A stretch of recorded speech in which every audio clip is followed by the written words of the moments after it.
Assalamualaikum warahmatullahi wabarakatuh. Nama saya Nik Siti Nur Hidayah binti Muhammad Noor. Nombor matrik 136412. Hari ini saya akan berkongsi dengan semua berkaitan dengan dasar kokurikulum kebangsaan, iaitu kelebihan, kelemahan dan cara pelaksanaannya di sekolah. Okey, terlebih dahulu mari kita tahu dahulu apakah kokurikulum. Okey, kokurikulum ini bermaksud apa-apa kegiatan yang dirancang selain daripada proses pengajaran dan pembelajaran di dalam bilik darjah yang memberikan murid peluang untuk menambah, mengukuh dan mengamalkan kemahiran dan nilai-nilai yang dipelajari di dalam bilik darjah. Okey, dalam erti kata lain, kokurikulum ini ialah satu aktiviti yang dilakukan selepas habisnya waktu persekolahan, iaitu pada sebelah petang.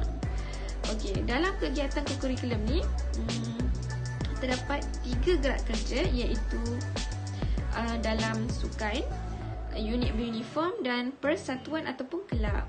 Okey, kalau dalam sukan, contohnya dalam sukan badminton, sukan bola sepak, sukan sepak takraw dan sebagainya.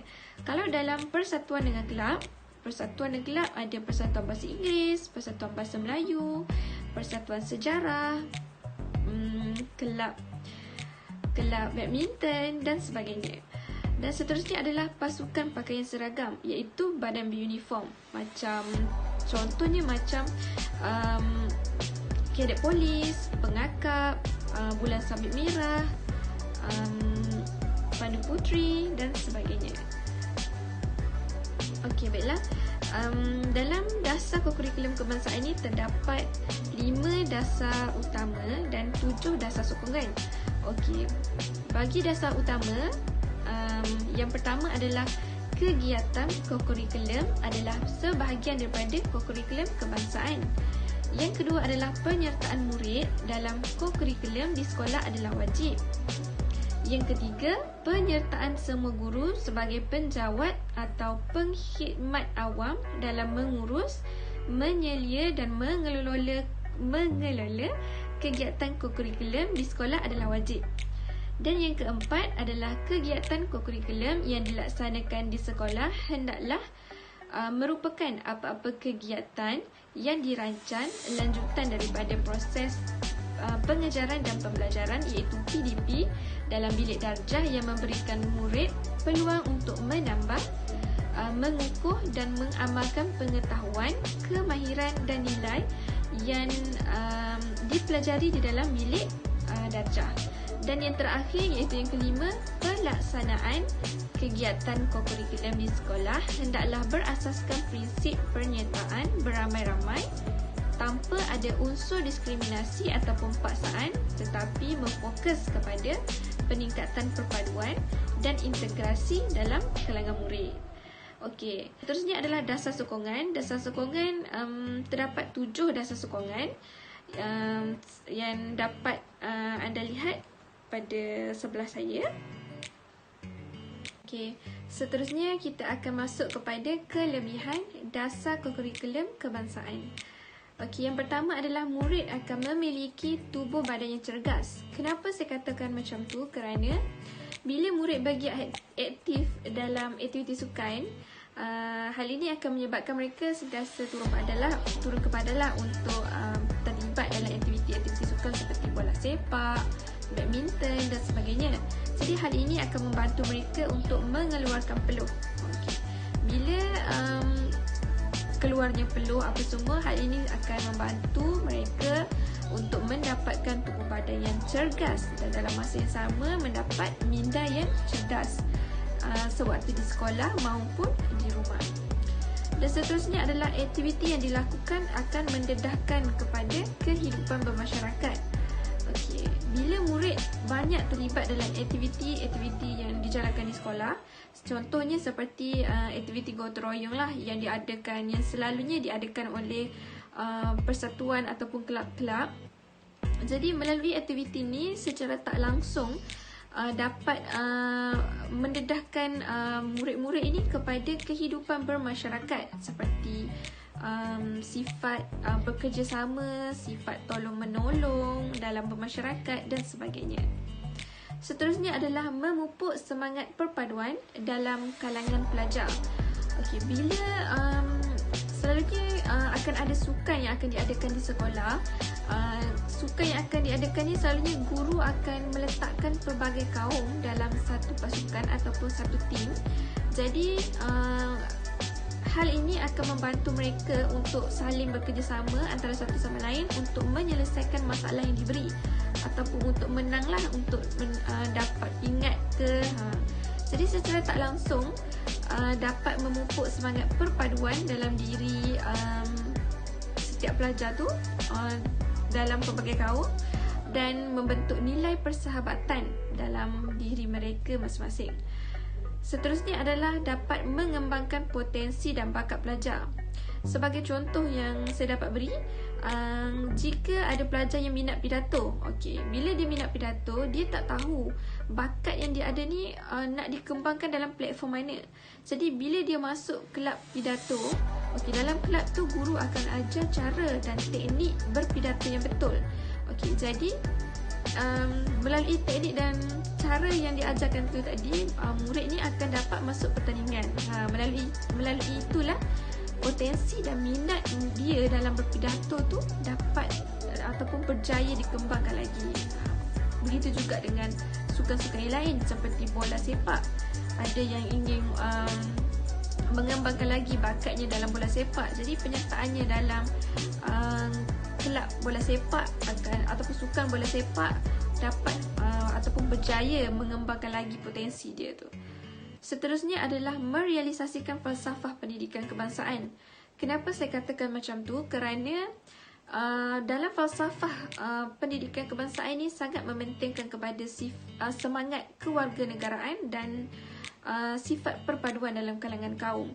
Jadi aktiviti sukan ataupun badan beruniform ataupun persatuan ini akan menanam sifat kerjasama antara satu sama lain antara pelajar, dan hal ini secara tak langsung berjaya memupuk semangat perpaduan dalam diri mereka yang berbilang kaum.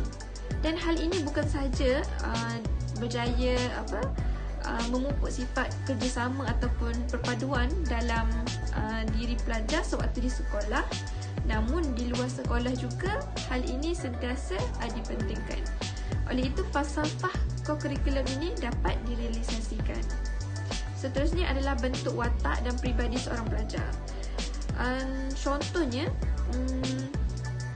bila ada sukan ataupun kelab persatuan yang memerlukan pelajar untuk ke sekolah tepat pada pukul 3 petang.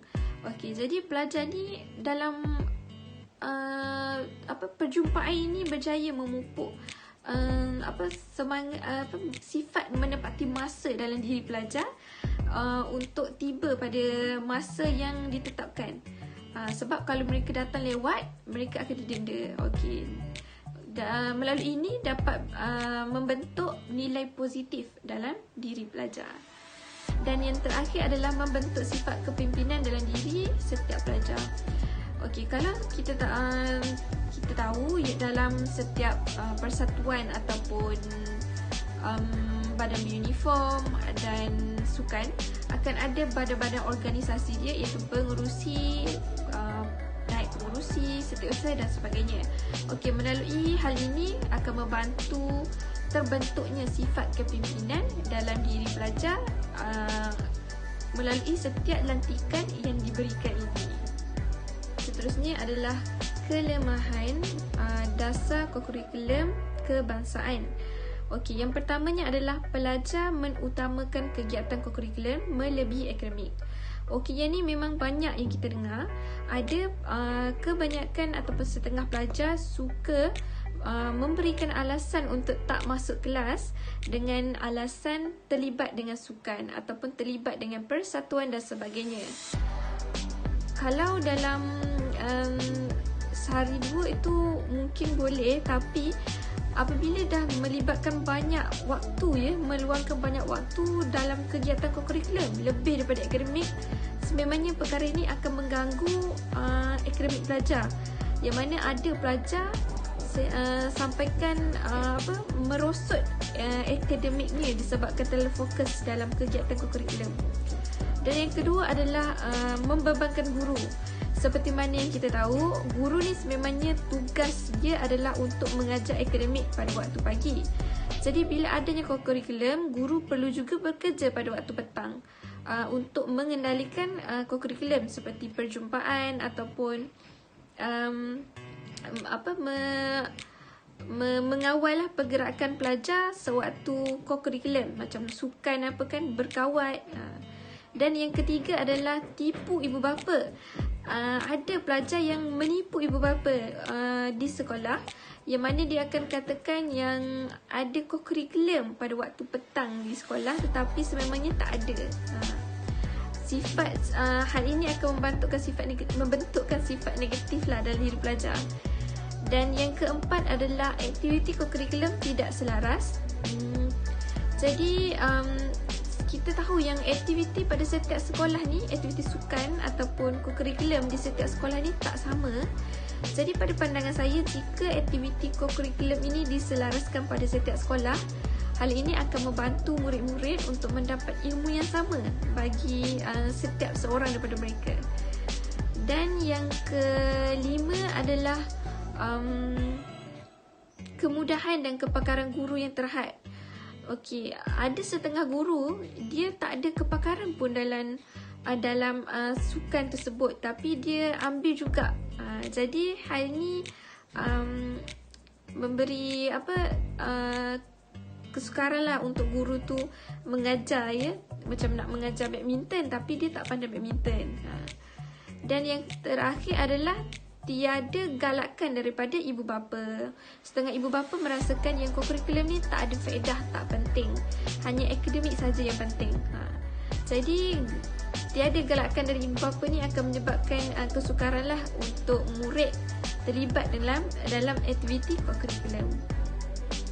Okey, kesimpulannya, dalam merealisasikan dasar kokurikulum kebangsaan ni, semua pihak, terutamanya pihak sekolah, ya, yang penting perlulah bekerjasama dalam memastikan dasar kokurikulum ni dapat direalisasikan dengan sempurna, supaya falsafah pendidikan kebangsaan ini dicapai.